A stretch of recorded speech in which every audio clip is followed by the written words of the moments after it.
Well, hello there, everyone. Welcome to the Wrestling Rewind. It is your host, Denise Salcedo, and I am back on Amazon AMP once again to chat WrestleMania. And I got to tell you, this is the episode that we have all been looking forward to because this is officially the episode where we recap WrestleMania 17. It is what many fans would consider one of the greatest WrestleManias of all time. It is definitely a fan favorite. And then also, we are going to go ahead and talk about WrestleMania 18. So we got WrestleMania 17 and 18 to get into here today. 90 minutes of some really good nostalgia. But I am not alone today. I'm very excited because I officially have a guest for today. You guys know him very well. He is my co-host on ATW After the Week on my YouTube channel, and I wanted to bring him on this show because he is just really insightful. And when I asked Will Washington which WrestleMania he wanted to cover, he was like, it is going to be WrestleMania 17. So, Will, I just went ahead and added you on the call. I believe you might have to unmute yourself and we'll be able to get this going. Here we go. What's up, Will? Hey, Denise, can you hear me? I can definitely hear you. How's it Okay, going, good. man?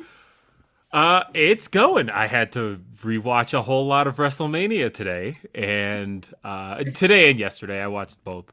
Look, I'll say this: if I were ever going to get the choice of getting to cover a WrestleMania, there was no way I was ever going to turn down getting to cover WrestleMania 17.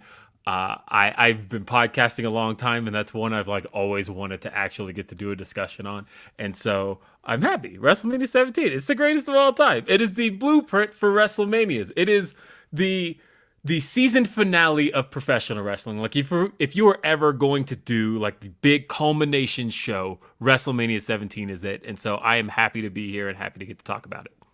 I think so too. And I want to shout out some people that are in the chat right now. Shout out to Steven and B Iron Man Stark, who have been tuning in each and every single weekend, every single week, twice a week, to chat about these WrestleMania. So, Will, just to give you a little bit of a lowdown of what this has been going on this show, is essentially, so you got a taste of watching two WrestleManias this week ahead of Tuesday. I'm currently watching four WrestleManias a week, and we're doing a Tuesday show and a Thursday show and talking about this for straight 90 minutes, which is kind of a lot of work. So what was it? What was your schedule like in terms of going back and watching WrestleMania 17 and WrestleMania 18? How did you feel going back and consuming that much content? Uh, it's exhausting, and it's partly exhausting because of WrestleMania 18 in particular, and we'll probably get into why, because I have a lot of personal stories around WrestleMania 17, but particularly like it's a lot of content. Like WrestleMania is not just a short show. This isn't like consuming Raw or anything along those lines. This is consuming 3-4 hour shows at a time, and having to do multiple for one show, and you're doing this twice a week too. Denise, Four what is it? WrestleManias a week, Will. Four WrestleManias a week on top of my normal duties. I'm ready to crack. Yes, dude, I don't envy you at all. And as a matter of fact, I bow in this case because how can you manage to even have the time and still watch anything else? It's nuts. But you know what? I got to tell you, now that we are getting to this era, this phase of these WrestleManias, it's getting so much easier. So for all the past WrestleManias, I was like writing all of these detailed notes and this and that. For WrestleMania 17, I watched the whole entire thing, rewatched the entire thing, wrote zero notes down. I did have to write a few just so I wouldn't remember, just so I wouldn't forget some things. But that's because it was such an easy WrestleMania to watch that it wasn't like hard to like enjoy. Now, in terms of WrestleMania 18, I will say this though. I back in the day, now I hadn't gone back and watched WrestleMania 18 like at all. So this was my first time going back and rewatching it. I remembered it a lot more fondly. Now, keep in mind, I was like 11 years old. So back then I thought, oh my God, this is the greatest thing ever. And then, here I am going back and watching WrestleMania 18. And I'm like, you know what? I don't think this show is as good as I remember it being. Let me tell you, Denise, WrestleMania 18 was the first show I ever watched where I felt like, now that's not to say that this hasn't happened since, because it's happened plenty since, but WrestleMania 18, I was in high school at the time. I was 14, I think, when that aired, right? That sounds right, 14. And that was the first time that after a show was over, I went, maybe wrestling's not for me. And that was the show that did it. And the funny thing was, rewatching it this time around, I remembered why I felt that way. I could, for the life of me, it's been years. It's been decades, 2 decades, right? And it's been, I could not remember why I felt disconnected from wrestling, and watching WrestleMania 18 made me feel it again. So just to let you know, this was not a show I was very fond of at all. This was a show that I almost walked away from one of my biggest passions over. Wow, that is nuts, man. All right, well, let's get into it. We're kicking things off with WrestleMania 17. So we're going to take the viewers back to April 1st, 2001, Houston, Texas, Reliance Astrodome. This is looked upon as one of the greatest WrestleManias of all time. And let's start off with the opening match. Chris Jericho defeating William Regal for the WWF Intercontinental Championship. Now, Will, you know this about me. A lot of people know this about me, but I was the ultimate Jerichoholic. And WrestleMania 17 was the first WrestleMania I ever watched in real time, live, starting my peak fandom. So this was like the birth of my fandom as a wrestling fan. And this was it. And Chris Jericho was my god. Like, he was my hero at this point. So when he came out and kicked off WrestleMania, I remember thinking, yes, like, this is it. This is the moment. But going back and watching this, match between him and William Regal, there was a lot that kind of like really just like stood out to me. The fact that we're still seeing Chris Jericho, we're still seeing William Regal, we're still seeing these people in action. We're Paul Heyman on commentary, somebody that we're still seeing on TV. Jim Ross, somebody that we're still seeing on TV. And I was thinking to myself, like, God damn, it is kind of like crazy going back and seeing whose career has just been like so much more longer and whatnot. But this one was a lot of fun because it was a very fun opening match. And what I in particular liked was all of this silly, goofy stuff that led up to Jericho and William Regal. The number one thing I always remember, and they replayed this in the package, was the scene where Chris Jericho pisses in William Regal's tea. And Regal, I feel, deserves more credit for some of the facial reactions that he's had, like in anything that he's done in in his career. But here, he would come out and he would be, I remember back in the day, I was not a William Regal fan. Like, I loved that he drank the piss. I loved that Chris Jericho was basically making him out to look like a goof. Because I remember back in the day, as a kid, I hated William Regal. And I hated a bunch of people, by the way. Like, young Denise did not appreciate a lot of these people back in the day. But Will, how did you feel going back and watching Chris Jericho and William Regal? So at the time, I obviously, this is around the time I kind of fallen right into the beginning of my like internet fandom, right? So I was starting to really like appreciate heels and all that, because I was the complete opposite of you. I could not stand Chris Jericho in 2001. I thought babyface Jericho was some of the lamest stuff, and meanwhile Regal was such a, because he's always talked about his comedic training and things along those lines, and how he's such a classically trained heel. And I was so into the Regal stuff. But like, looking at how over, you mentioned the P thing and how over that was. And so, like, you could see a sign. Somebody had a sign that said a spot of P for William Regal, which was great stuff. I didn't appreciate in hindsight how over babyface Chris Jericho is. It's always been said that, getting that opening spot on WrestleMania is a meaningful place to be. Like, you think about John Cena in his first WrestleMania and how he got to, on the microphone, open up WrestleMania, and that was the true sign that he was a guy that Vince could rely on. And I didn't appreciate that spot for Chris Jericho until I rewatched this. And I say rewatch this, but I've literally seen the show a million times. It's one of my comfort watches. I can recite the commentary in my sleep. But again, just seeing how much of a star Chris Jericho really was as a babyface to this crowd, and really giving the crowd a good babyface victory to kind of start off the show. I don't know. I like this. I actually like the match a lot, and it was really a good tell of what Chris Jericho was going to be able to provide to WWF as a main eventer as the year would go on, because he would eventually become one. But then Regal was in such a good spot at this time. Regal was Mr. McMahon's stooge at this moment in time. He was kind of the right hand. He was Trish Stratus's fake boyfriend, so that Vince could get away with actually dating Trish Stratus. This was great stuff. This was honestly like I don't know. It's a shorter match. I wasn't expecting it to be as short as it was, but it comes through. It's a great way to kick off WrestleMania.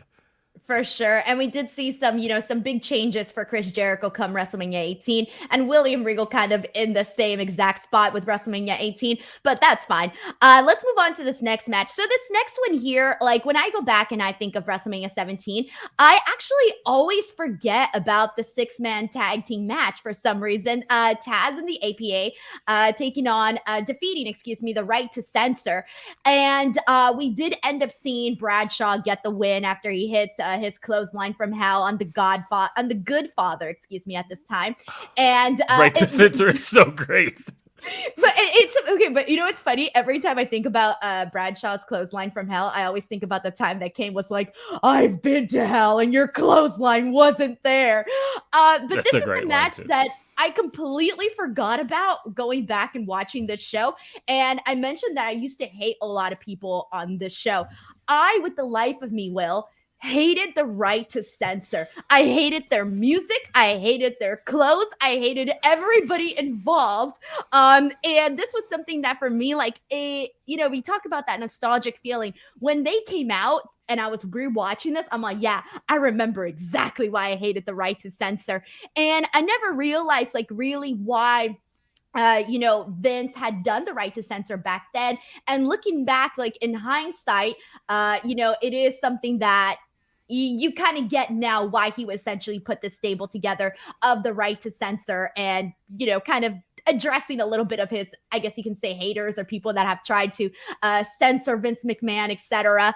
But how did you feel about this match? So, again, I was giving WrestleMania credit, WrestleMania 17 specifically, because this show really did feel like I called it, the season finale of the last year that we had seen in WWF. And Right to Censor was one of the big pieces of that, because Right to Censor at the time was really I think it was one of WWF's smarter strategies in addressing a lot of the complaints they had gotten about the lewdness of WWE, the scantily clad women, as Steven Richards liked to say, and all of those things. And it was like, look, we have to appease these networks and appease some of these agencies that are complaining about our content, but the fans don't want that. So what if we make a heel group out of that? And it was a genius thing. I remember the exact match where it came about, where Terry was about to strip and then Steven Richards covers her up, and the fans boo, and it was a great thing, right? That was a thing everybody hated. I love the Right to Censor again, because just thinking about the idea. Did you love them then too? I did, because honestly, again, like I said, I was 14 when this all aired. And so the way I looked at this at the time was, I thought Val Venus was incredibly lame. And I liked The Godfather, but I thought the idea of The Good Father was the funniest thing on earth. I was a big Stevie Richards guy, and so I always wanted to see him get his due. And this was a time where all of a sudden we're seeing Stevie Richards get used. Not sure what purpose Bull Buchanan really served, but at the end of the day, all of these guys had come together in a way where, again, it was funny. I thought Ivory was funny. And then again, the APA and Taz just kind of represented the antithesis of all of that. Taz had just come off of a heel run and was becoming this babyface commentator, because one, for frame of reference for a lot of people, this was a month after Jerry Lawler was released from WWF. And so Paul Heyman and Taz had just taken over on commentary. And so We it was should just kind talk of a about different. that too, because I think that plays a huge role in this, with them essentially wanting the cat. They wanted the cat to do an entirely nude scene. And I guess, she said no, she didn't want to do it. And the king basically quit in protest, right? Yeah, And so that that's was. why he wasn't doing commentary. And that's why they had Paul Heyman of all people in there, which by the way, Paul Heyman was freaking awesome on commentary. I loved Paul Heyman on commentary, but it is, and it was funny because God, with WrestleMania, I think it was WrestleMania 16 when we did get the cat that was practically nude when she did the whole thing with Mae Young backstage where Mae Young was like covering her like lady bits and little portions. So they She practically did get almost nude gave at away. Armageddon 99. She did. And that was the first time I had seen boobies on pay-per-view. And as a matter of fact, little confession about how old would I have been there? 12 years old? I think so. I probably ordered every pay-per-view after that. I convinced my parents. Was it like the boobies? I ordered The Armageddon. boobies did it. You were like, I need to keep ordering the show. Yeah, because it was like Armageddon was the first pay-per-view I had ordered, and I got to see boobies on it. And so at that point, I was like, "Do you mean to tell me there's a chance I could see boobs on a pay-per-view? I need to order these." And like, got them every month. And guess what? Never got them again, but I got some great pay-per-views out of it. So that worked for me. Your parents probably didn't even know they were buying you like low key, kind of like a little bit of porn in there. Oh yeah, no idea. Porn. You're seeing tits on TV. That's porn. Yeah, it was. For me, it absolutely was. And thank you, Stacey Carter. Thank you, Kat, for introducing me to the world of WWF pay-per-views and actually getting to order them. But that's a true story as to why. As for this match, though, it was nothing. There wasn't anything to it. It was really short. But the Right to Censor kind of had to have their WrestleMania moment. They had to get the big payoff of basically being destroyed by the APA and Taz, and that's what we got here. All right. Well, this next match is one that I remember when this match happened. Bro, I was over the moon. I thought this was the point where I thought WWE is the coolest thing on earth because holy cow, we just got this like incredible match. And so when I think back to WrestleMania 17, this is one that instantly pops in there. And you know which match I'm talking about. It is the triple threat hardcore match for the WWF Hardcore Championship with Kane defeating Raven and The Big Show. And going back and rewatching this match, for some reason, I remembered it being a lot longer. And maybe it's because, the first time that I watched it, I was like hanging on to like every single little bit of it. And so I'm really embarrassed, Will, because I have to make a confession. And this is really embarrassing because I had watched this match so I watched it WrestleMania 17 and then I watched it a couple years later and then I didn't watch it ever again until this, 2 days ago, right? So little me, and I didn't realize it until today, that all of the walls that they were breaking down when they went to the backstage area, I thought those were legitimate parts of the arena. Like, I thought that was legitimately part of the locker room. And now going back and watching it, those were put in there for the purpose of this match, right? They had to be because I didn't know that. You know how embarrassing that is? I went back and as a kid, why would you have known that? And why would you even care? Right. Like, it was just cool stuff happening to these guys. Because the breaking of the walls, like the breaking of the walls, back then I'm like, oh my God, he went through this wall. Wow, that's crazy, right? And I imagined the wall, the exact same wall that I have in my house. And then now going back and watching it with adult vision, I'm like, bro, those were some like paper thin, paper ass walls that were breaking down. But this match was cool for the reason that we, one of the things, Will, about WrestleMania 17 is that we did get to see a lot of, how do I say this, the environment being used, not just in this match, but, obviously all the stuff going on in the ring. We had some crowd stuff that went on in a later match. Then we had all of the backstage stuff during the hardcore match. And that was one of the things that I thought really made WrestleMania 17 really special was the use of the environment. So in this match, we see all three guys go to the back. They, fight with like every living, breathing weapon that you can find in their golf carts, brooms, all of these different things, throwing people through glass windows, walls, all of that. And that food, you name it.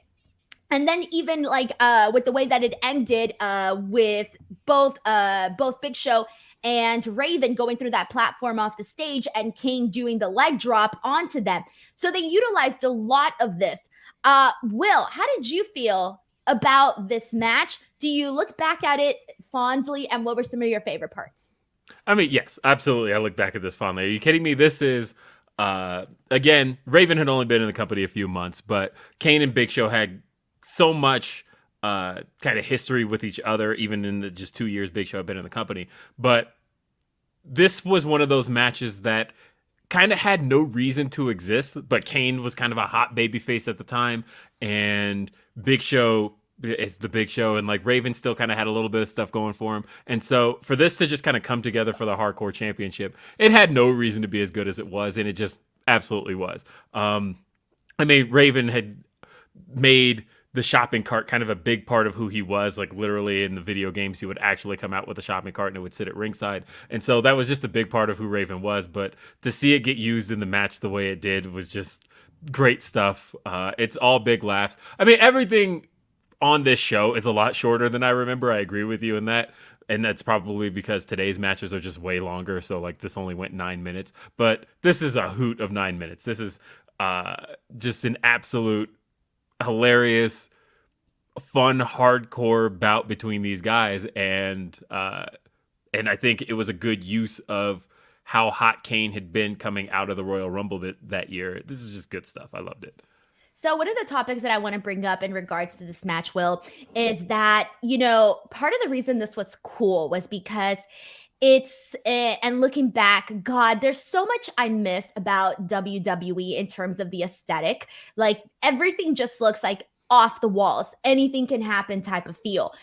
Even just the way that the fans behave, the signs that you see, just the overall atmosphere. Now, with this match, the reason why I feel like it was so special and to this day is still so special is because it was not this overproduced hardcore match. This felt just like anything can happen. It felt edgy. It felt cool. And it really makes me miss how WWE used to shoot these types of stuff. Now everything seems so, I don't know, like just very, very well, too much thought out, like too much to the sense where it's like not good, too overproduced.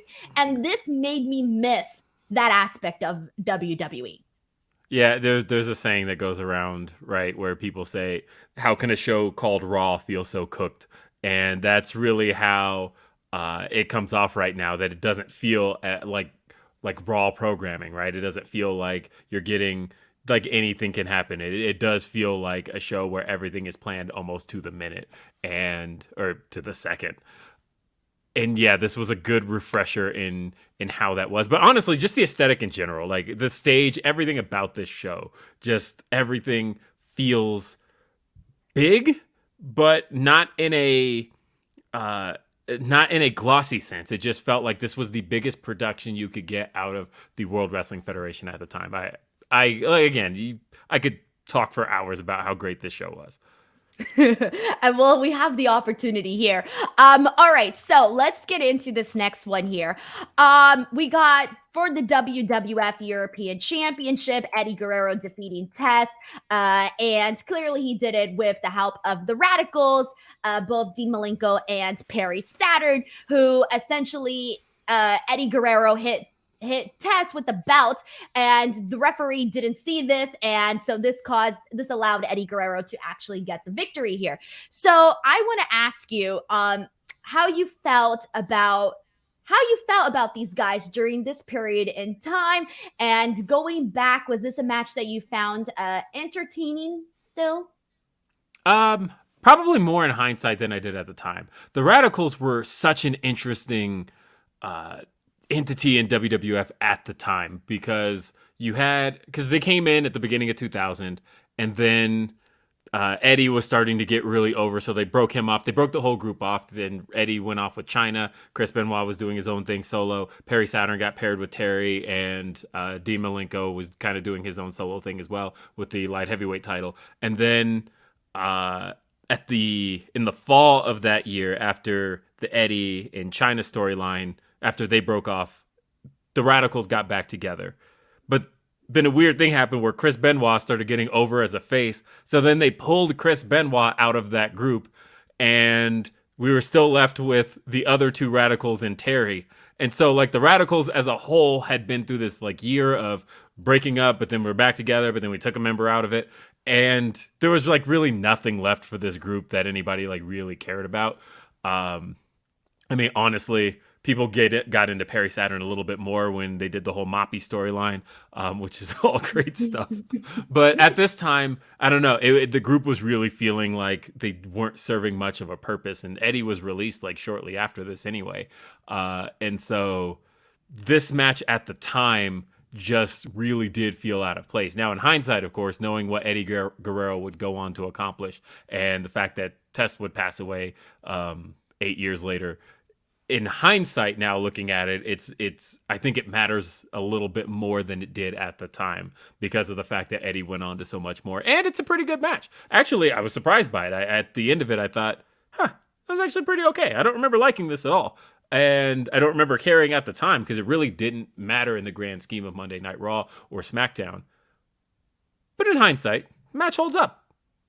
Yeah, and that's one of the topics that, clearly has been discussed on the show in terms of we're coming at this with a lot of hindsight knowledge where you're like, man, this happened with this person, this happened with that person. And that was one of the things that I think made me appreciate this match a little bit more, was just kind of having this feeling of like, man, these were two people that we ended up losing, and in a similar fashion. With both Eddie and Test. And that kind of really made me very sad to like see. And that's been something that has kind of impacted me in terms of going back and rewatching things. Like obviously with previous WrestleManias, a big topic was Owen Hart was one of those. And we're going to talk about somebody else later on this show that I'm curious to get your take on. But it is one of those things that sometimes it does suck to go back and see what happened to people, what became of their lives. Oh yeah, I imagine WrestleMania 6 gave you that feeling completely, considering there's an entire tag match where everyone's gone. Yeah. Yep. So. It is kind of nuts. But let's get into this next one, because now this one is kind of going to bring up a different topic, and you already know what it is just based off the card. Kurt Angle versus Chris Benoit. Now, so I was reviewing WrestleMania 16 on the last show. And on my last show, I had mentioned, Will, that was the first time since the murders that Chris Benoit committed that I went back and watched a Chris Benoit match. I kid you not, I had not gone back to watch a Chris Benoit match at all. Now, keep in mind, Benoit was one of my top 5 favorite wrestlers. I was a big fan, you name it. After the murders, that completely changed. I could not go back. And I have not gone back to watch his matches until I started doing the show. Now, I had a really hard time watching Benoit on WrestleMania 16, and I had the exact same feeling for WrestleMania 17. It has infected me and has impacted the way that I watch his work. Like this is really weird, but I try not to look at his face.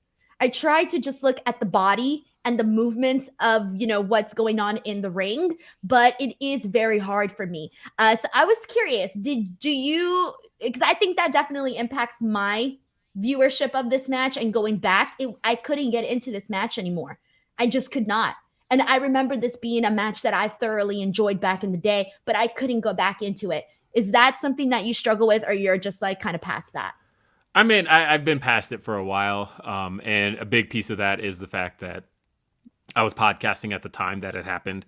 And so I had to cover Benoit extensively, right? In 2007, that was one of the hardest periods of being a podcaster, was that for weeks, everything went back to Chris Benoit. We kept having to talk about Benoit.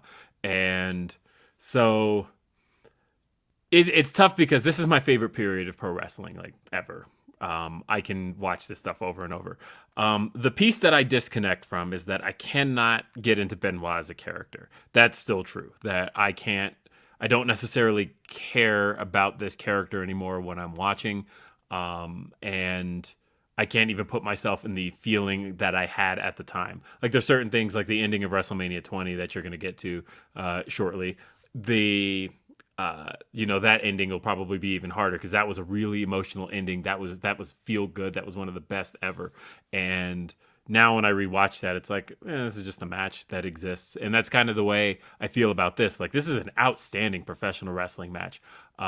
It's almost a shame the way this match came together, right? Chris Benoit and Kurt Angle, because as much as I give WrestleMania credit for this being the culmination of so many things that had been happening in WWF at the time, this match literally came together as storyline wise, it was Kurt Angle doesn't have a match, Chris Benoit doesn't have a match. Guess we're gonna have a match this Sunday, and that was the entirety of this match. That's how it came together. Luckily, they went on to have other matches at Backlash, but at this time, that's all it was. And it was interesting to think about how literally at the last pay-per-view, Kurt Angle was the WWF champion. Here at this one, he doesn't have a match.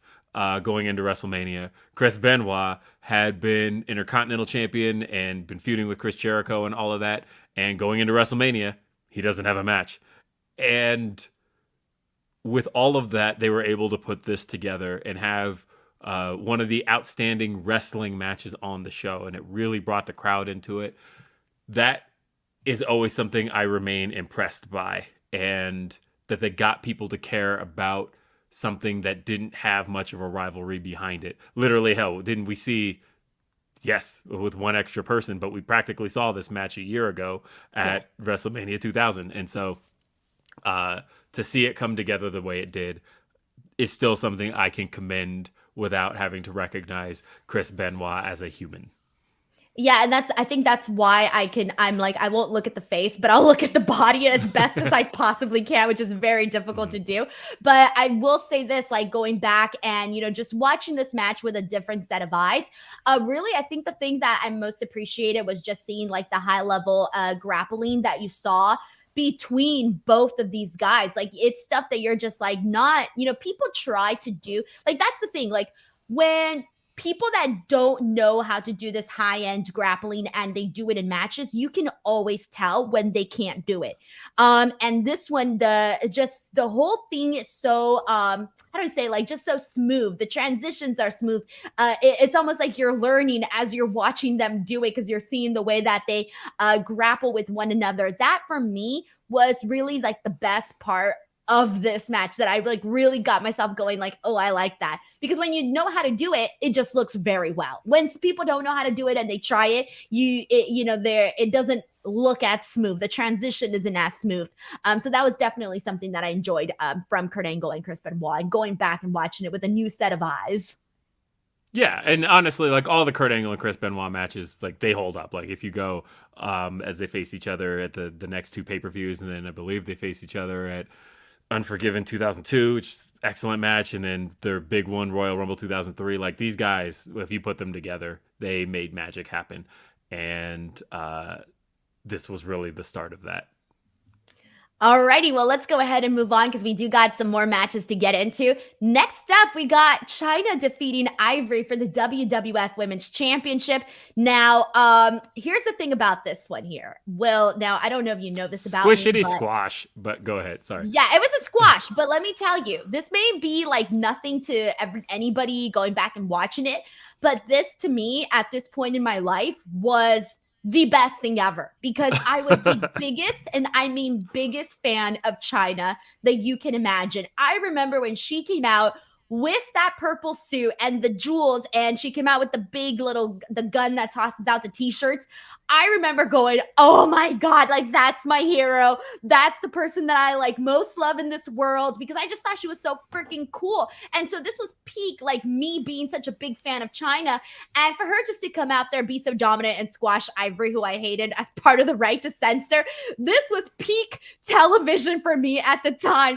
And going back and watching it, it did make me a little sad. Again, seeing how over China was, and just how shit went down and down the hill after that. It just bums me the hell out. But go and I know it's hard to say like, oh, what if this happened? What if this never happened? Then this could have happened.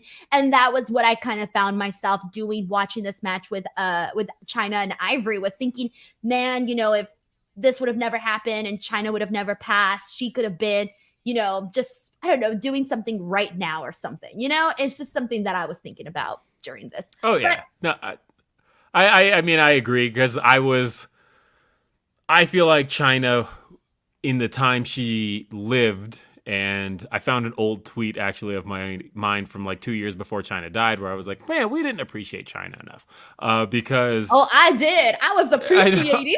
I know people hated China Yes. though, and like people hated on the stuff she did, and I just think that for how over she was as a performer, and how again, and for what she was able to do with what she knew how to do, it was amazing. Like, look, they literally sent her out there with a bazooka in her entrance and let her shoot pyro. Like, that's one of the coolest looking entrances you could possibly imagine.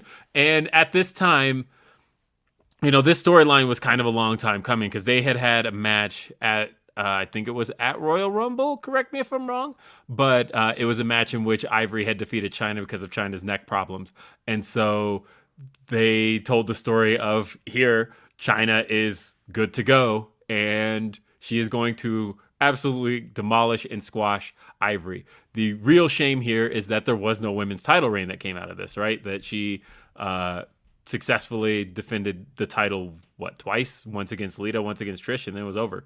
And she didn't want to put Lita over, if I remember correctly. Like, that was something that she didn't want to do at the time. Right. Well, because she was leaving the company and she was doing the exit match with Lita, and because she felt like she was above the women's title, and that was a big thing. And I know that's like a harsh thing to hear now, but she wasn't wrong at the time. Yeah, at the time she wasn't wrong. She was absolutely above it. Like, she had literally held the Intercontinental title at SummerSlam the previous year, and so that wasn't an outlandish statement for her to say that at this time she felt like she was well above the women's division as far as how she was marketed as a star, all of that.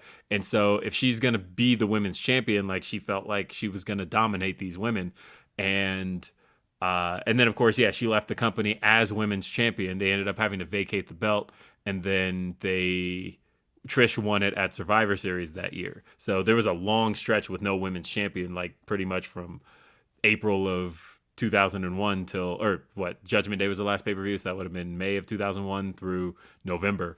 But this match here, I don't know, it's fine. Like, Ivory had been champion for so long. How different we go back and we see this, because you and I were clearly different fans at this time. Like, there were certain things that got over for me that weren't necessarily getting over for you.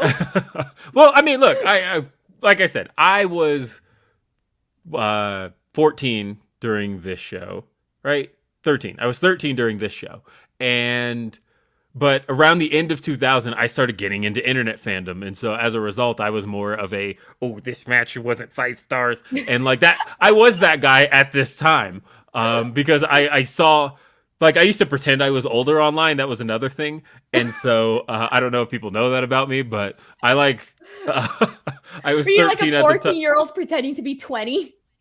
I added 4 years to my age, so whatever I was 4 years older. So I think at this time I was like pretending I was 17, and because I just wanted to like be in the room with the cool kids, or at least what relatively a nerdy kid would see as cooler kids. Right, But of course. either way, so I saw all of this stuff through that lens at that point.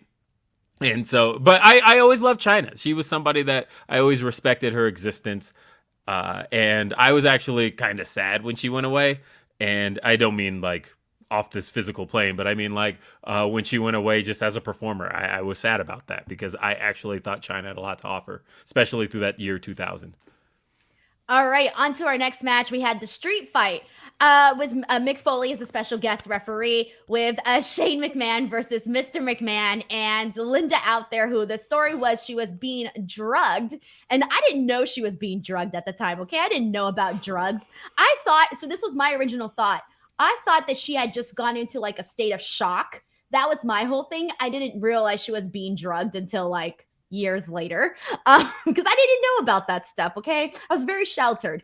And again, at this time in my life, Stephanie McMahon was my hero, even though she wasn't like somebody to really get behind of. I was a big fan of Stephanie, and I hated Trish Stratus. I was never a Trish Stratus fan. As Trish Stratus was somebody I appreciated till way later in life once I grew up and saw wrestling differently. But I just appreciated her a lot more afterwards. So, anyways, during this match here, this was look at the time or going back and watching this. I can't help but to see it as comedy. It's nothing but comedy, Will. You got Shane McMahon out there doing these terrible punches. Vince McMahon's punches are terrible. There's one part where like Shane doesn't even actually hit him, yet Mr. McMahon sells it. The spot where he goes off the top rope, elbow onto Vince. And I didn't realize then, and I realize now why Stephanie had to hold his hand, because she was the one that helped Vince get his ass up from the commentary table to execute that spot and make sure he didn't actually have to take it. And I didn't realize it until I was watching this match. I was like, oh shit, if Stephanie wasn't pulling Vince McMahon's arm, chances are Vince would have been like, oh crap, I can't get up, you know? Trish Stratus ended up turning on Vince here and chasing out Stephanie McMahon. I think that's probably why I hated Trish, because in my eyes, she was just like messing with Stephanie, and I could not have that. And Linda McMahon essentially ends up low kicking Vince McMahon in the nuts. We see Shane McMahon do the coast to coast on Vince McMahon, and he wins this match. This was a hot mess. It's funny as hell to rewatch. I had a great time rewatching this match. How did you feel, Will?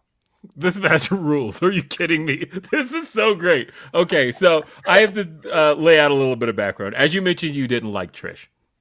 Me, on the other hand, I was an obsessive Trish fan. Gee, I wonder why. I say was as if like I don't have like 10 autographs from Trish Stratus from every single time I've met her. I've got pictures with her. I've got a pop vinyl of Trish, a figure of Trish. I love Trish Stratus, okay? And of course, being that I was a 13-year-old boy at the time, I was also in love with Trish Stratus at the time. So, nothing made me hate Vince McMahon more than the fact that he had Trish Stratus. And I think he knew. It's still so hard to watch those clips. Like mouth, like go. He tongued Trish Stratus on camera. That happened, and it's still one of the most enraging things I've ever watched in my life. And like something that still makes me like physically angry when I see it every time that video is replayed. It makes me want to puke. But just thinking about the idea that Vince was able to do that in front of his wife, right? Like the way that played out is she's sitting right there, doesn't react. She's supposed to be drugged, sedated, and Vince is tonguing Trish right in front of her, and she doesn't move, doesn't react. Nothing made me angrier.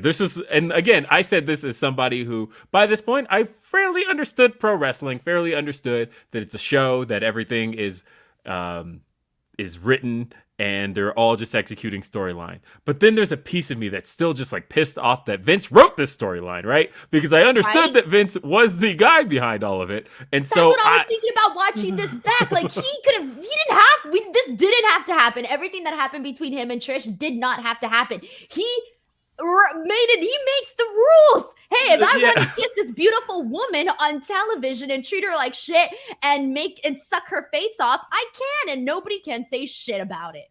Oh yeah, and that was what made this kind of compelling in a sense, right? Because Shane has talked about how much he hated this storyline, and he was like, "You didn't have to do any of that to Mom," and he's like, "Well, it's just storyline." He's like, "But you write the storylines. What are you talking about?" And so.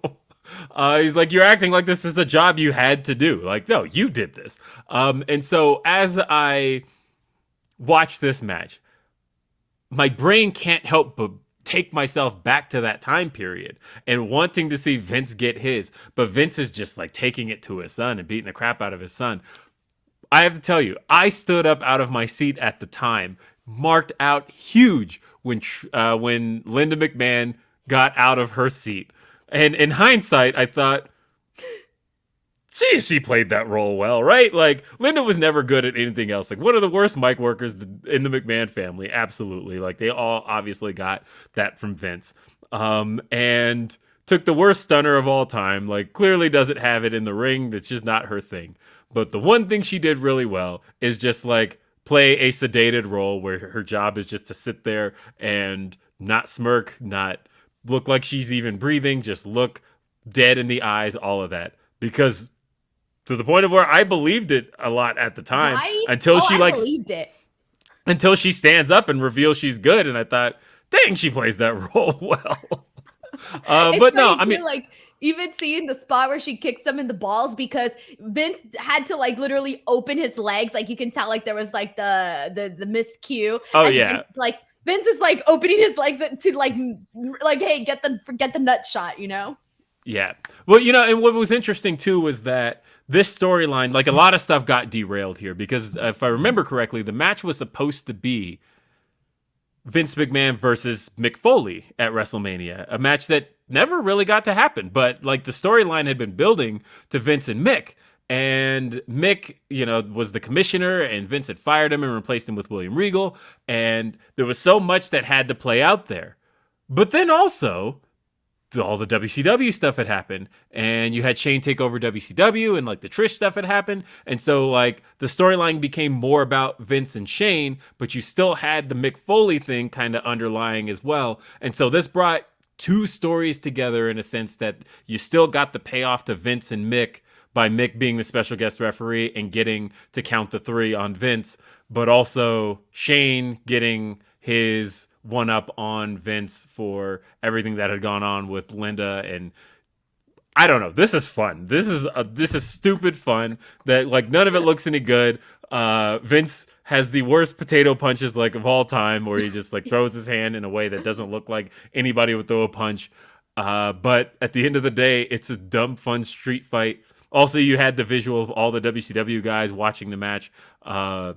Oh yeah, the part where they're like, where Shane's like, oh yeah, look at my guys, and they flash the camera. You can't see shit. You're like, where the hell are these guys? Oh man, that was like a sign right there that this invasion was not gonna work. That was a red flag right there. Just that alone. Yeah. Either way, I love this. This is great dumb fun. If you're into dumb fun, highly recommended. Now, polar opposite of dumb fun, and this was great, entertaining shit that going back and watching, I still love the same way that I loved it when it first happened. That was the TLC match for the tag team titles. Edge and Christian defeating the Dudley Boys and the Hardy Boys. This was obviously the iconic match where we saw Jeff Hardy do the Swanton, Edge do the spear off the ladder to Jeff Hardy. The beautiful executed table spot where Rhino tosses both Bubba and Matt Hardy into those 4 tables that were perfectly stacked together. This match was heaven. This match still is heaven in the sense that it has not, it can't age. It's so fun. It's just so good. I loved going back and watching this match again. Yeah, so this was the third Hardy's, Edge and Christian, and Dudley's match. And what separates this from the other 2 was the inclusion of the 3 newest additions to each party, right? Because the Dudleys gained Spike, Edge and Christian gained Rhino, the Hardys had Lita now, which they didn't have at WrestleMania last year, and then they had her at SummerSlam the year before. But either way, that was the addition here that added so much to the match, because it really felt like they were all a part of it, right? They all had their own spots. Like Rhino was involved in the ending. You mentioned the Rhino spear spot as well. Like there were so many other things that those 3 added to this match that it made it feel bigger in a sense. Like it really feels like, in a small way, like a trios 3-way in a sense.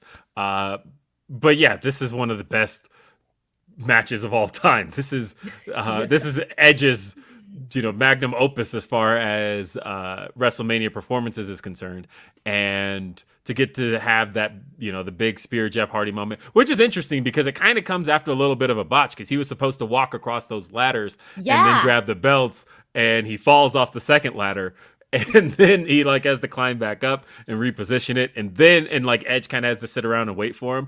But who cares? The spot that came after that was so cool. You don't even care how convoluted the setup was, or that Jeff Hardy kind of messed up getting there, because everything about this was just masterful.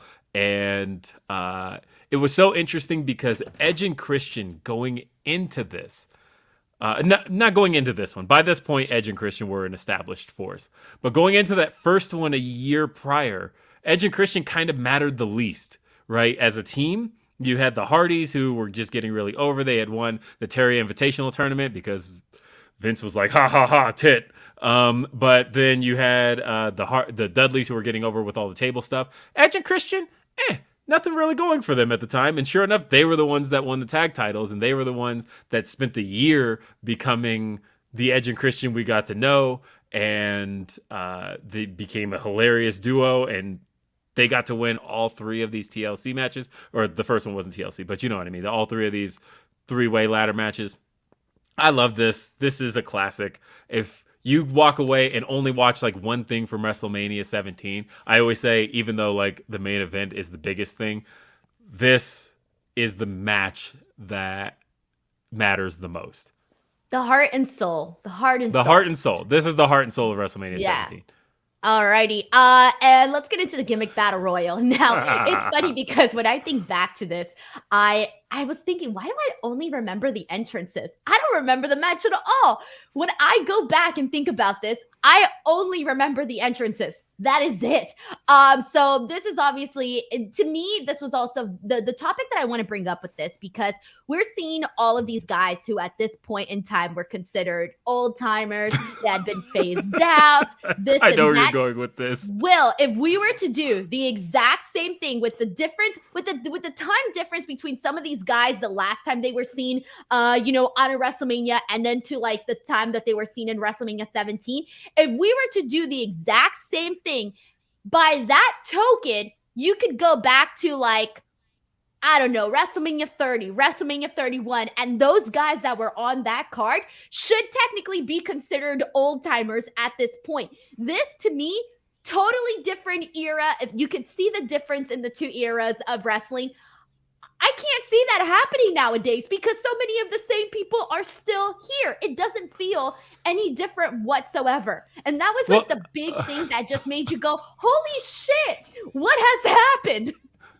Yeah, well, because the Attitude Era moved really fast. When you think about the beginning of the Attitude Era to here, it feels like two different types of shows, but it's all considered Attitude Era, right? 2007 or 1997 is considered the beginning of the Attitude Era. 2001 is considered the end of it.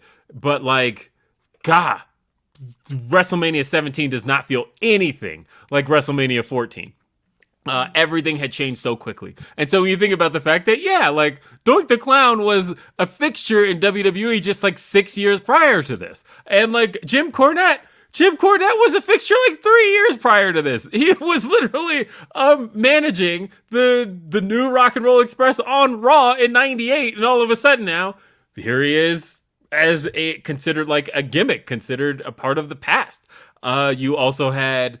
I agree. Hillbilly Jim. Sergeant Slaughter was literally the previous commissioner, just not that long ago. Because Shawn Michaels became commissioner in 99, which meant that Sergeant Slaughter was commissioner. Yeah, he was last commissioner in 99. This is only 2001. All of these are now just retro gimmicks, but that's what it felt at the time. I remember feeling this huge sense of nostalgia watching it, because this was all stuff from when I was a little kid, or at least it felt like it was. But here I was, 13 years old, feeling all that stuff is old. Look at these old guys. This is all the past, and what we're watching now is the present. I agree with you. If we did all of this right now, it wouldn't even be WrestleMania 31. Thinking about the fact that we're at WrestleMania, this is 39 coming up? Yep. We would... Thinking about the fact that Doink the Clown had just been 6 years prior, a regular fixture on Raw. So we're talking about WrestleMania 33. That doesn't feel long ago at all. No, it does not. I mean, to me, it's all the same time period, the time frame, the same people. It's nuts. And somebody brought up how the Iron Sheik, who he won this because he couldn't get eliminated. He couldn't even go off the top rope. Guy can Yeah. barely move. Poor guy. And I posted this on Twitter because during this, it was Heenan who said during commentary that by the time the Iron Sheik walked in, it would be WrestleMania 38, and that freaking stood out to me because I was like, bruh, what? We're going into WrestleMania 39. So this was something that I love seeing all of these people, but it just kind of put into perspective that time is not the way that we thought it was, honestly. So that's kind of my big takeaway from the gimmick battle royal. I mean, a big piece of that too is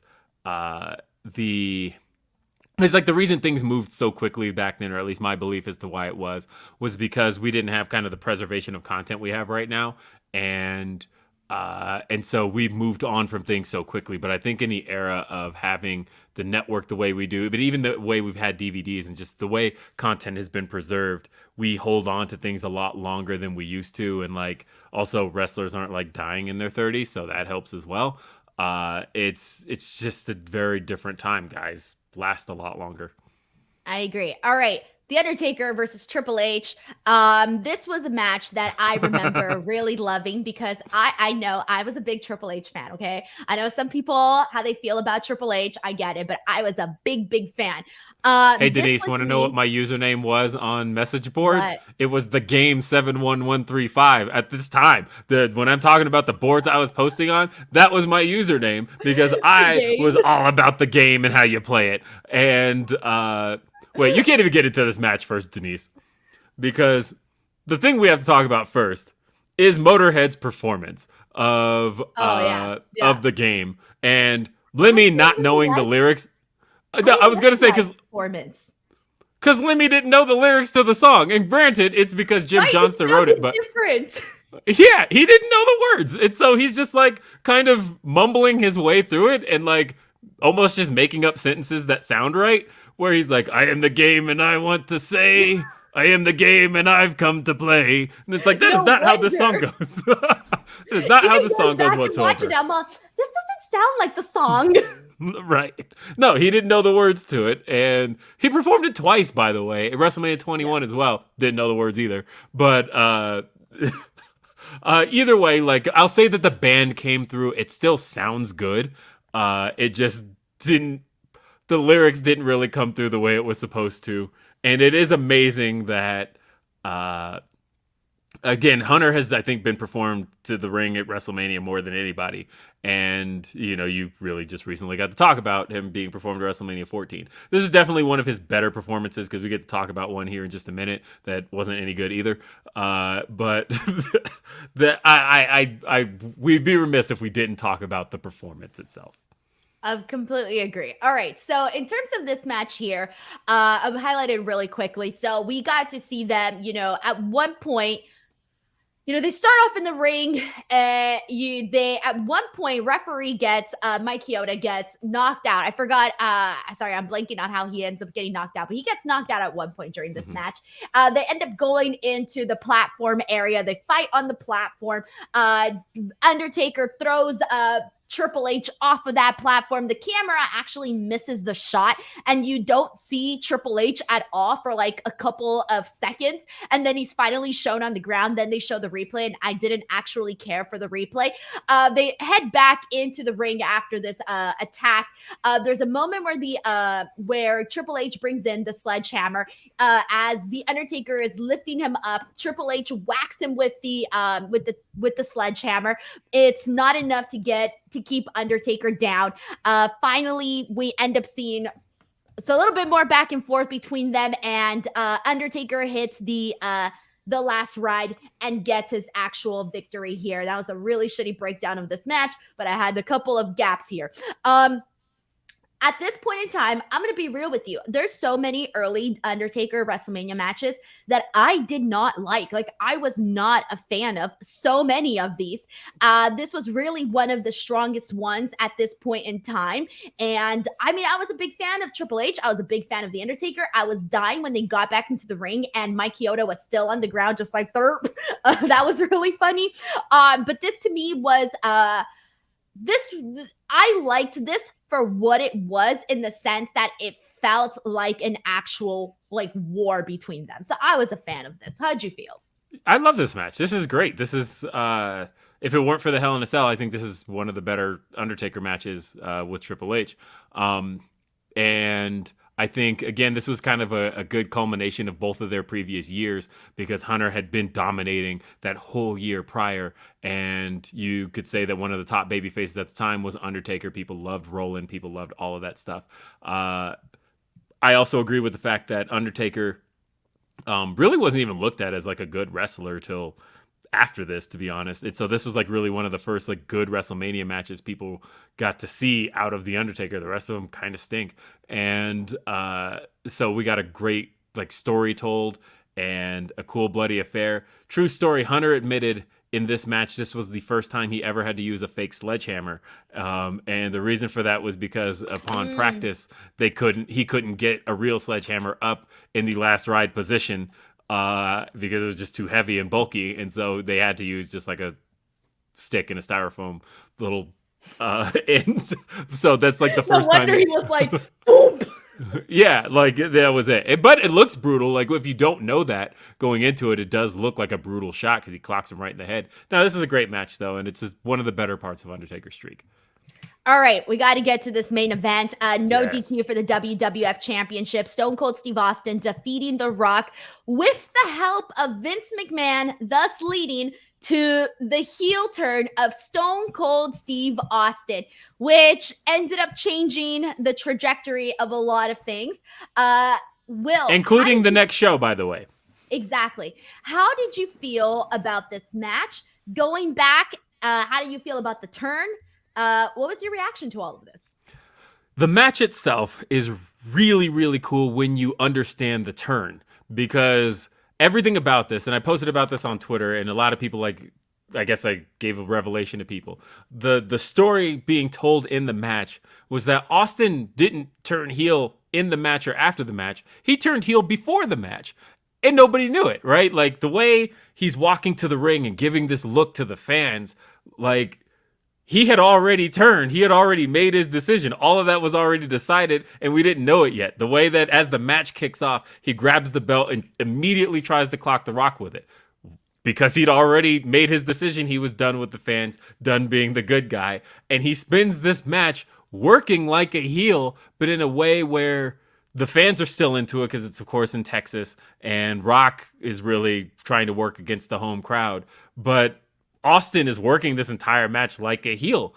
And then, of course, Vince comes out as kind of a, well, Austin wasn't able to get the job done. Can't keep Rock down with these Stone Cold Stunners. Finally, Vince comes down with the assistants. And even then, it made Rock look valiant. I love everything about this. I actually thought that the heel turn was far more effective than people ever give it credit for. I think hindsight's always 20/20 on and that people go, well, it was a bad decision. I mean, look, you would have made the same decision at the time if you knew you had a hot baby face like The Rock, if you thought Undertaker was more popular than he turned out to be, and if you thought that you could get something out of a baby face Triple H. Of course, you've got three major top stars there, and that you could probably sacrifice Austin. Who would have guessed that Rock was going to leave to film movies?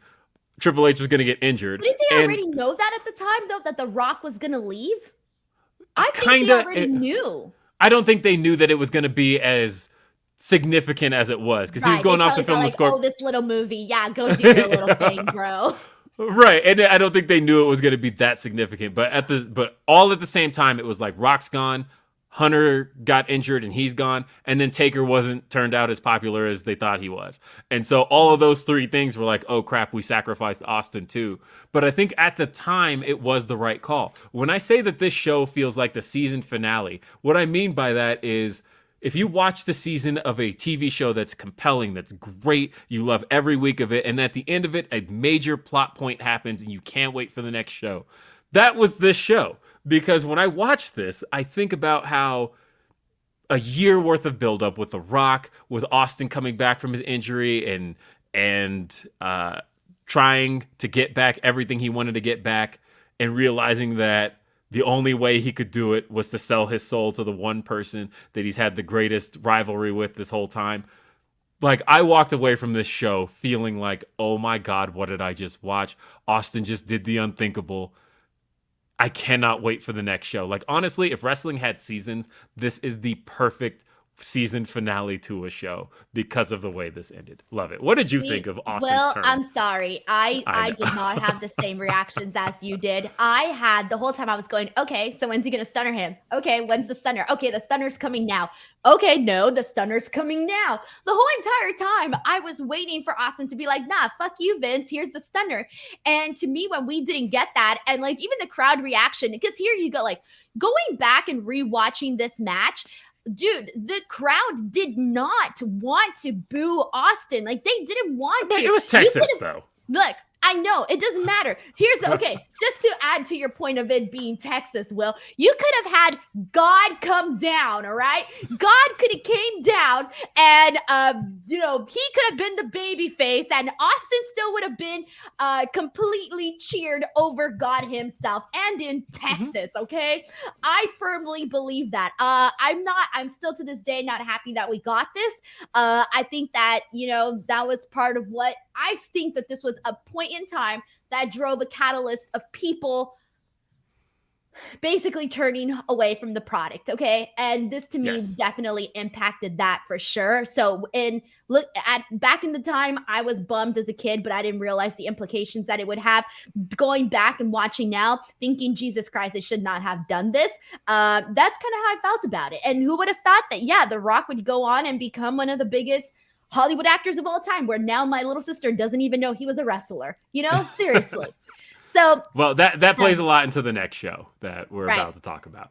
So, Will, we do have 22 minutes before we wrap up the show, but really quickly, I want to ask you, what did you think? What would you vote the best match of WrestleMania 17? And what would you vote the best moment of WrestleMania 17? Best match is the TLC. Best moment is the Austin heel turn. All right. Let's go ahead and get into WrestleMania 18. We'll have you to speed through this one just a little bit, but that's fine because it's the meat of the show is WrestleMania 17. Right. All right. So let's go to March 17th, 2002, Toronto, Ontario, Canada. We are in the Sky Dome. And yes, speaking of performances, Saliva opens up the show. I was a big time Saliva fan. Will, do not roll your eyes because I will beef with you. I love Saliva. I bought their I love Saliva too, but none of these performances were any good. But I was digging them. Okay, let's get into the show. Rob Van Dam, the opening match versus William Regal. William Regal once again finds himself in the opening match. Rob Van Dam defeating him after hitting them with the frog splash for the WWF Intercontinental Championship. Thoughts on this? Short match, but it got RVD his first major title in WWE. He'd been known as the Intercontinental Champion, and so it was cool to get to see that. But it was a really, really short affair, and ultimately kind of set the tone for what this show was about to be. Oh, you're right. It did set the tone for sure. But it was a fine little match too. Like, it wasn't bad whatsoever. It was just that, like you said, there's really not much depth to it. Diamond Dallas Page defeating Christian for the European Championship. Hits the Diamond Cutter, gets the win here. How did you feel about this match? And how did you feel about the presentation of Christian at this point where they were having him go out there and throw these tantrums? Clearly, they didn't see him being anywhere near the level of Edge. And given this character, it's very obvious that they had no real hopes for Christian. Yeah, which is funny because Christian, he made chicken salad out of chicken shit, right? Because he turned this around. A year later, he cuts his hair and becomes Intercontinental Champion and goes on to have one of his best WWE runs. But at this time, they wanted him to be the crybaby. I think the more egregious thing is how bad WWE kind of bungled DDP. Like, there's nobody I feel in the history of WWE who came from WCW that I feel WWE understood less than DDP. And this is coming from a big WCW guy who I loved DDP. WWF just did not get him. They didn't get him when they brought him in as Undertaker's wife stalker, because if you watch even one episode of Nitro, your immediate thought is, wait, wasn't he married to Kimberly Page? Isn't that like a big part of who he is to be kind of positive, good husband guy? And like, why is he stalking Taker's wife? That doesn't make any sense, and it doesn't fit this character. And then same with once he's, they made him the smiling character. That's not a bad thing. That's a good thing. He's the motivational speaker. All of this stuff just completely missed the point on who DDP was. This match also kind of stinks, like really bad. I didn't realize as I'm watching it, I didn't realize it at the time, but I watched it today, and there's so much not connecting. There's so much stuff where these two felt like they were on two different planets in terms of chemistry. And then it's just like diamond cutter and it's over. And then DDP gets on the mic, telling him it's not a bad thing, it's a good thing. And Christian throws a tantrum. This sucked. This wasn't any good whatsoever. I don't understand who thought with the year that Christian had just had, because he had turned on Edge just like 7 months prior and had gone on this solo run. With that year, this was the WrestleMania match for Christian? Exactly.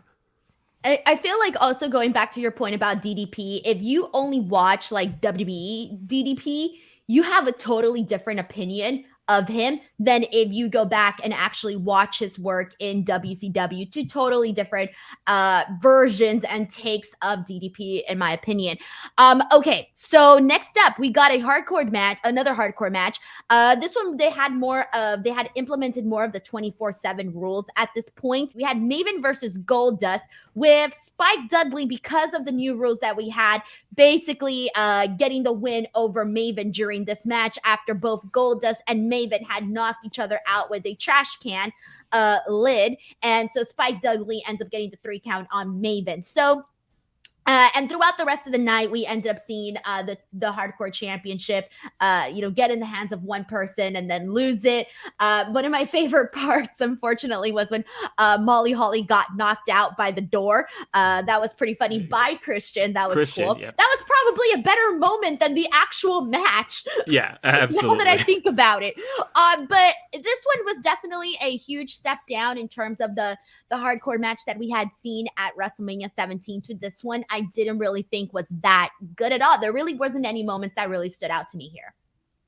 Yeah, no, this stunk. Again, this wasn't any good. And also WWE Network Peacock, buy the rights to Maven's theme, because this nonsense that you've replaced it with, what are we doing here? That's like the most iconic thing about Maven. Literally, if you see Maven work anywhere else, work any indies, he worked Joey Janela Spring Break last year, you got to see Maven with his theme, all these people in the audience singing it. Spend a little money. Get that Maven theme back in here. Alrighty. Next up, we had Kurt Angle defeating Kane in what I honestly thought was like a mixture of a good match and a comedy match at the same time. Like, even though it was a little bit more comedy, I really like this. Like, seeing Kurt Angle execute some of this, or execute some of the same things that Kane does, and trying to do other things as well, kind of played out really nicely here. And it had been a really long time it's been a long time that I've gone back to watch old Kane matches. For some reason, old Kane matches aren't matches that I have gone back to rewatch. So like seeing Kane go out there, hit the enziguri, little things like that, I was like, shit, I forgot Kane could do all of this stuff. For some reason, Kane is a lot more impressive to me now going back than he was at the time when I was watching as a kid. I like this match. I enjoyed it for what it was. Kurt Angle gets the roll up, puts his feet on the rope to keep the leverage, and gets the pin over Kane. How did you feel about this one? Hated it again. Oh, this was another one. This was another one. So I remember feeling at the time like, the biggest match for Kurt Angle at this point in his career is Edge, because he was aligned with Edge and Christian all through 2000 and 2001. Makes sense. Edge and Kurt Angle is the direction to go in. And sure enough, it ended up being the direction they went in immediately after it. It felt like they were dropping all the hints to Kurt Angle and Edge and then didn't do Kurt Angle and Edge. This did not feel like Kurt Angle's WrestleMania match. The matches with Edge after this did. And the fact that Kurt Angle, after the year he had with the Alliance, with he was WWF champion, he feuded with Austin, did all of that stuff, Milk-O-Mania, when you think of all the things Kurt Angle had done in the previous year, and his WrestleMania match was a comedy match with Kane, like it didn't fit who Kurt Angle was, what he did. He won the WWE Championship later that year and went on to face Brock Lesnar a year later. Like, he was so much more badass in just that year, but for whatever reason, all this stuff with Kane just felt like this weird detour for him. And especially when you consider what Edge was doing, which was even worse. I don't know. I didn't like this, and I didn't think that this was a WrestleMania match for Kane, or for Kurt Angle. Right, agreed with that on that point. But I didn't hate it as much. The Undertaker defeating Ric Flair in a no DQ match. This one, I gotta tell you, I don't know how you felt about it, but I enjoyed this. Honestly, like even to the, I enjoyed it then. I remember then I saw it as, oh my God, how could, because, you know, Ric Flair just seemed really, really old to me, you know, like really like ancient, okay? And I remember thinking, man, like this man must be so passionate if he's going out there. Keep in mind, this is the mind of an 11-year-old. He must be so passionate if he's going out there and, you know, fighting the Undertaker in this match. And the visual that I always remembered from this, I always remembered how bloody Ric Flair was in this match. And even like, I remember kind of being blown away by it, really just because it felt like a real war when I watched it. And going back, I think I appreciated a lot more than I actually thought I would. There was just a lot that I really enjoyed, but, you know, clearly the Undertaker hits the tombstone and advances his streak. And at this point in time, he is 10-0. But I think Ric Flair did a hell of a job in this match with Taker. Yeah, it's interesting. What? Ric Flair in this match was younger than Chris Jericho is now. Shut up. Wait, how old was Ric Flair during this time? 50. So, bro, he seemed like the oldest man on the planet to me. Like, I've never known Ric Flair to be young in my life. He's been old since the first time I saw him. Part of it is the hair. But so I said all that to say that WWE was so convinced to present Ric Flair as washed at this point. Like, they brought him in and they had him lose to Vince at Royal Rumble. Like, and I remember thinking that, isn't that kind of insulting, the idea that like Ric Flair, considered one of the greatest of all time, can't beat Vince McMahon? And they're presenting them both as like equals when like Rick should be somebody who is Ric Flair. And I felt like at the time, this was the first match I had felt in Ric Flair's return to WWF where it seemed like they were presenting him as on par with the stars of WWF, that it didn't feel like somebody who was completely over the hill and was just this complete and utter has-been. It wasn't until later in the year when he aligned with Triple H and Batista and then started Evolution in January that they were like, okay, actually, he's still the Nature Boy. But this was the first glimpse we got at a Ric Flair that could kind of still do this. Exactly. I completely agree with you. Love that. This match, Edge defeating Booker T, and this was all over what, the hair commercials, the hair shampoo. There's literally somebody has a sign. That's how insulting this was. It's not even insulting in hindsight. There's somebody with a sign in camera view, the majority of the match, that just says they're fighting over shampoo. That's how stupid this feud was, that fans thought it was dumb at the time. And I mean, I'll give some credit where it's due.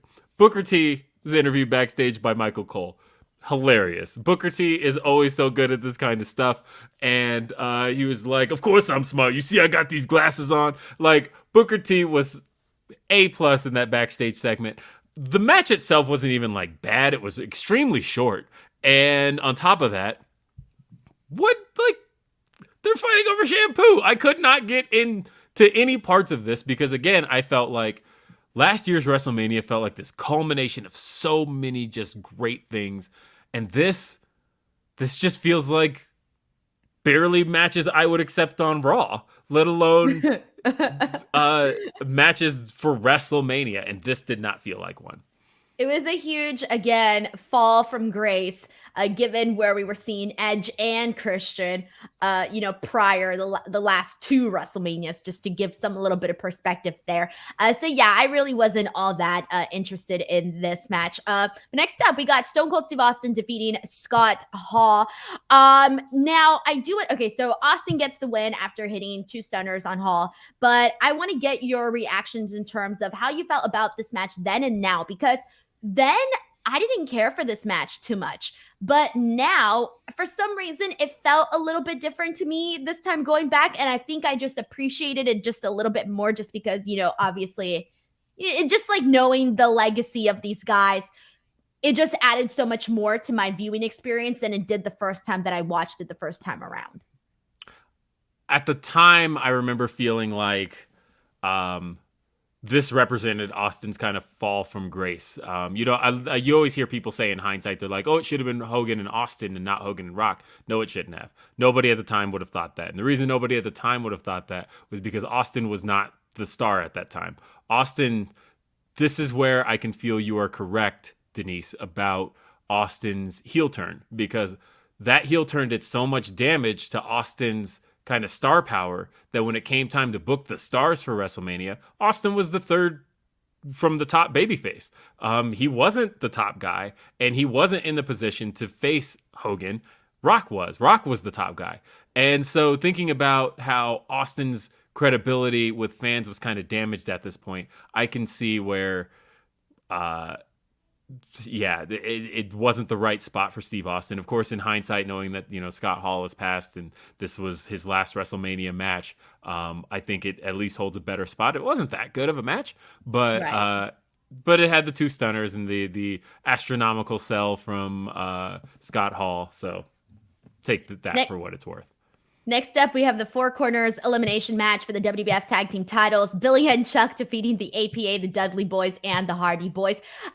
This was not, I didn't think this match was very good. This was awful. This was just nonsense to me, in the sense, again, I don't want to sound like a broken record, but another fall from grace for the Dudley Boys and the Hardys, who are out there having banger classic matches, and then they're mixed up in this mumbo jumbo. Yeah, this stung. And why was this so long? It felt like an eternity. It was, looking at the match stats, it was longer than the previous match that featured Stone Cold Steve Austin. And this was no good. I mean, I suppose I'll give Saliva credit. The Dudley's entrance performance was great. But other than that, this was no good. All right, we got a couple more matches to get into, and we got a couple minutes. So The Rock defeating Hulk Hogan. This is one that we do have to take a little bit of time here, because God, Will, going back, I remember really feeling like I had never experienced something of this magnitude before, where it was just electric. And at the time, it felt very special, like, holy shit, once in a lifetime type of deal. Oh my God, I can't believe this is happening. Going back and rewatching this, I just think to myself, shit, we don't get reactions like this anymore. People hanging on to every single thing that was done in this match. Hogan getting the best of The Rock in the beginning. Hogan kicking out of The Rock bottom. All of these moments that eventually led to The Rock defeating Hulk Hogan, and then them doing the handshake for sportsmanship. Scott Hall and Kevin Nash coming out and getting pissed at Hogan, attacking Hogan. The Rock coming out to help Hulk Hogan, and then them doing this whole big old celebration. Oh, and guess what? Not the main event. That's also another thing that kind of, it feels like the main event. Like, nothing to me ever since has felt this big in terms of magnitude. How'd you feel about this? Okay, so two things. I suppose I'll start with two negatives before I get into the positives. One, Hogan looked like burnt leather, and to the point of where he was literally darker than The Rock, and that just should not be. And secondly, Hogan's offense is really bad.